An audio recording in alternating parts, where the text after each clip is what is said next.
1, 2, 3, 4 உன்னதமான கர்த்தரே உறைவிடமாக்கிக் கொண்டார். உன்னதமான கர்த்தரே உறைவிடமாக்கிக் கொண்டார். அடைக்கலமா ஆண்டவனே ஆதாயமாக்கிக் கொண்டார். நீ அடைக்கலமா ஆண்டவனே ஆதாயமாக்கிக் கொண்டார்.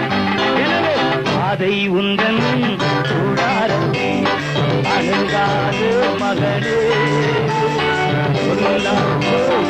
எதிராது மகனே. அதை